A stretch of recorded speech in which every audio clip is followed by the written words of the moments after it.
IRGC হন প্রকার অস্থায়ী যুদ্ধবিরতি মানতে রাজি ন স্থায়ী হইলি তবে আলোচনা হইতে পারে। ইরান ইয়েনো হই হন ধরনের তারা সত্য মাইনতুন সত্যবিহীনী চুক্তিকরণ করিব। আইআরজিসি আরো জানাই হরমুজ সনদিনও আগর মতো নইব এবং ইয়েন তারার নিয়ম অনুযায়ী চলিব। সৌদি আরব ঘোষণা করছি তেলের দাম ব্যারেল প্রতি $19.50 বাড়াই জিয়ান সর্বোচ্চ দামের রেকর্ড।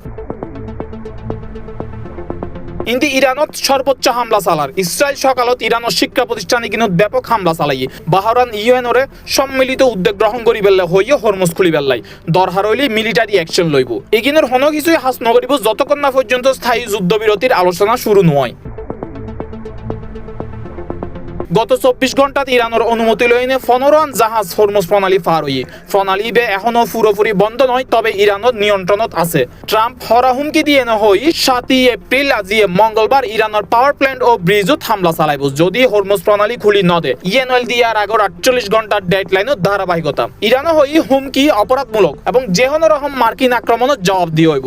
আইআরজিসি নৌবাহিনী হই হরমুজ আমেরিকা ও ইসরায়েল উল্লাই আগর মতো ন থাকিব। তারা সাময়িক যুদ্ধবিরতির বিনিময়ে প্রণালী খুলি নদিব। বাহরাইনের পররাষ্ট্রমন্ত্রী হই হরমুজ সংকট বিশ্ব স্থিতিশীলতা খাদ্য নিরাপত্তা ও আন্তর্জাতিক আইনুল্লাহ হুমকি। আরব আমিরাত হই হন একখান দেশ ইয়েনরে জিম্মি গরিত ফাইতুন। পাকিস্তানের সেনাপ্রধানের মাধ্যমে ইসলামাবাদ অ্যাকর্ড নামের একখান প্রস্তাব আসছে তাৎক্ষণিক যুদ্ধবিরতি হরমুজ খুলন ও 15-20 দিনের মধ্যে বড় ধরনের চুক্তি। ইরান ও যুক্তরাষ্ট্র উভয়ই এই প্রস্তাব কান পাই কিন্তু এখনো পর্যন্ত কোনো আনুষ্ঠানিক সাড়া ন দেয়। ইরান হই তারা কোনো ধরনের আলটিমেটাম ন মানিব। International desk C+ TV।